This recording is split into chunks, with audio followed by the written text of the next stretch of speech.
na natin, Huyu Madriaga. Sinungaling ka, Madriaga. Naku, hindi ko mabuo yung pangalan nito.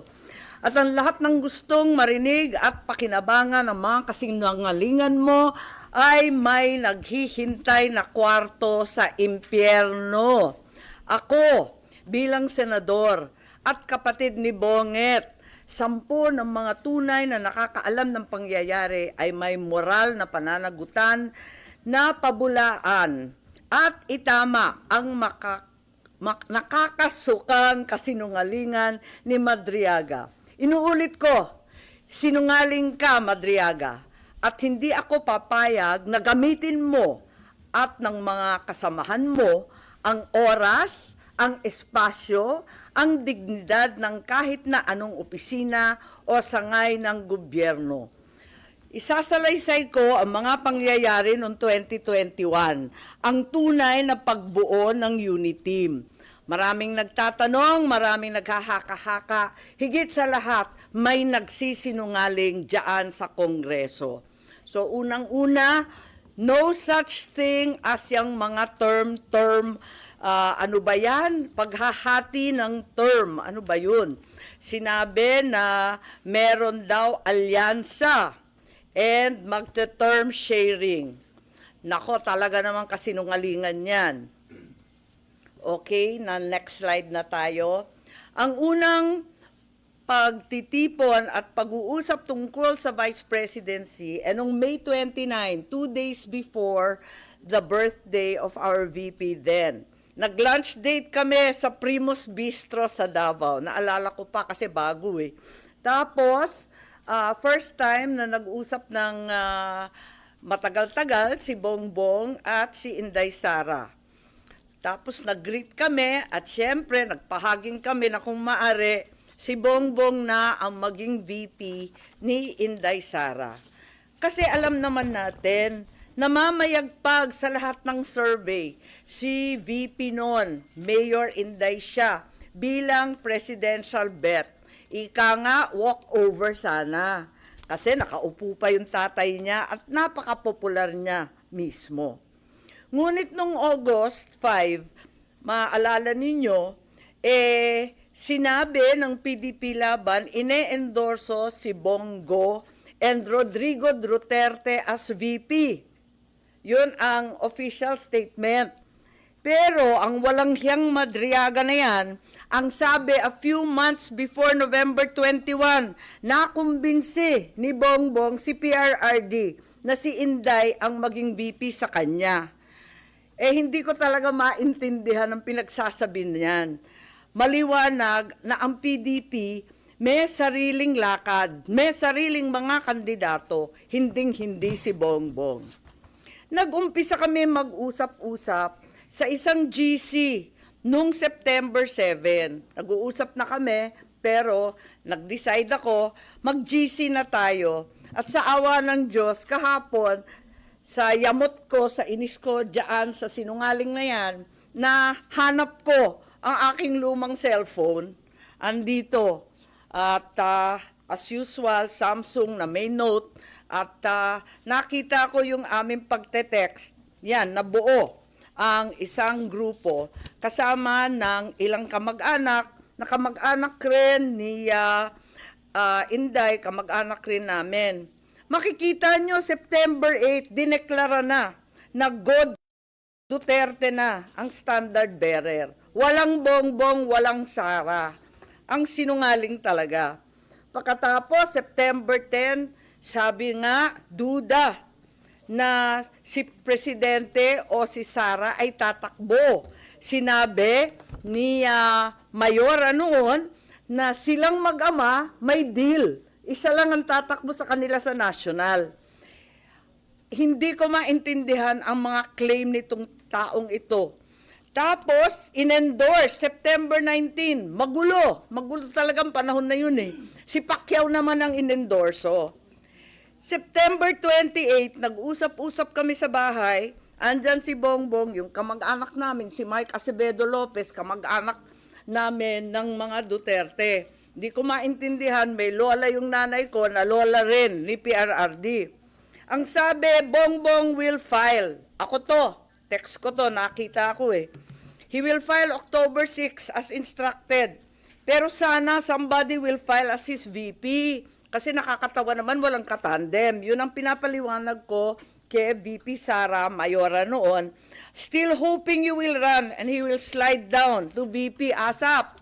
Ewan, ganon. Ngayon, ang sagot naman ni VP, tulad ng sinabi niya sa media, nako, ang usapan namin ni PRRD, VP na siya sa PDP, ako, mayor na. At yun nga ang nangyari. The same day, VP Sara, then mayor, filed her COC as Davao Mayor. Diba, nangyari yon. Pagkatapos, eto, October 6, si Bongbong nag-file candidacy for president at ang maliwanag, mag-isa lang siya. Kasi eto nga, inaasam-asam namin na si Mayora pa rin ang kanyang katandem. Pero itong Madriaga dyan sa Congress, sabi niya na si PRRD daw, sinabi sa kanya noong November 21 na si BBM tatakbo at si Sara ang VP. Anong kasinungalingan yan? October 6 pa lang nag-file na si Bongbong na mag-isa. Kaya magtataka ka talaga. Maalala po ninyo na nung pagkatapos nun, ayan na yung kay Bato. Maalala ninyo, bigla ang pinatakbo si Bato at para siyang seat warmer lang. At ang inaakala ng tao si Bongo at saka si Presidente Duterte ang kanyang VP. Huwag nilang ginugulo ang kwento. Talaga naman, maliwanag to. Hindi ko maalala ito pagkat hindi ako sang-ayon. Ang nangyari sa October, pag-file ni Bongbong, pinatawag siya ng PDP sa palasyo. Yun ang totoo. Hindi yung sinasabi ni Madriaga na kaming magkapatid, pumunta kay PRRD para mag-term sharing deal. Walang ganon, walang alam si PRRD, kasi nungalingan yun. Ang nangyari, nung nag-file si Bongbong, tinanong siya ni PRRD, tatakbo ka ba? Tapos sabi niya, oo, nag-file na po. Nandun yung PDP, si Alcusi, si Bongo, si Medialdea yata, wala ako Kasi ayokong pumunta si Bongbong, sabi ko sa kanya, hoy, wag kang pupunta dyan. Sabi niya, nakakahiya naman ang nagpapatawag sa Pangulo. Sabi ko, kukuyugin ka lang ng PDP, pipilitin kayo. Wag ka nang pumunta. Tapos, napakiusapan yata at pumunta siya nung una. Second time, pumunta rin siya. Pinatawag na naman siya kung talagang ayaw niya. Dalawa lang option. Manatili siyang presidente, pero ang kanyang vice president si Bongo, ang buong cabinet hawak ni Bongo. Parang ganun yung kwento. Hindi ko maalala kasi yun nga, hindi naman ako sang-ayon doon sa pagpunta niya. Tapos, yung isang option, Bongo for president, si Bongbong na lang ang vice. Parang ganun ang pinag-uusapan ng PDP. Si Presidente, tinatanong ko si Bongbong, anong sabi naman ni PRRD?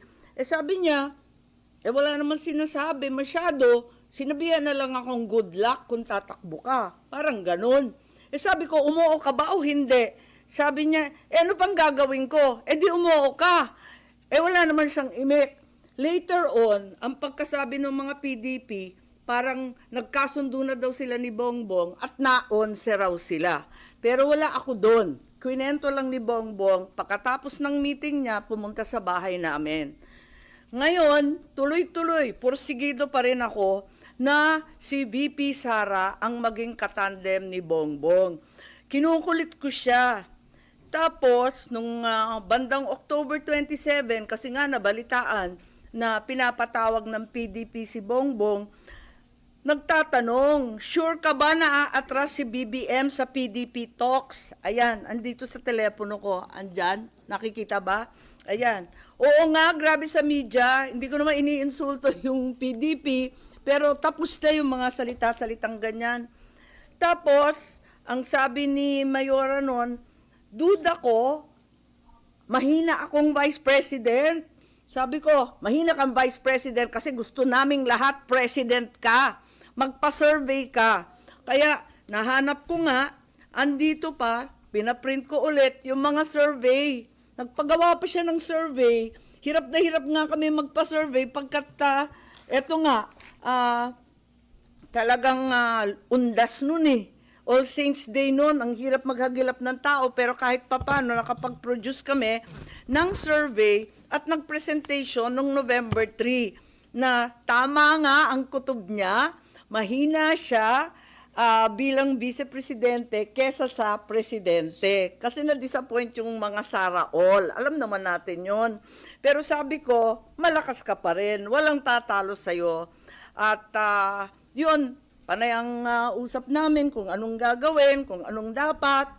At walang kinalaman to sa PDP at PRRD. May kanya-kanyang landas to eh. Talagang magulo nun eh. Makita ninyo, November 9, si Mayora nag-withdraw from the mayoralty race. Baste replaced her. So hindi ko alam yung mga November 21 ng Madriaga na yan. Pagkatapos nun, makita ninyo, ang ating vice-presidente nag-resign sa Hugpong. Ayun, November 10 din yan. Tapos, noong November 11, sa isang kasal ng anak ni Senator Revilla, si Inday Sara sumali sa Lakas CMD para meron na siyang national party. Naghahanda na siya. Ayun. Pagkatapos niyan, nag-happy birthday na naman siya sa GC, ano? Happy birthday, Senator Amy. Many, many happy returns. Tapos, tinatanong ako sa telepono, ano naman ang birthday wish mo? Eh sabi ko, birthday wish ko, same as last year, Inday for President. So, hanggang sa dulo talaga, pinagpipilitan namin na siya talaga.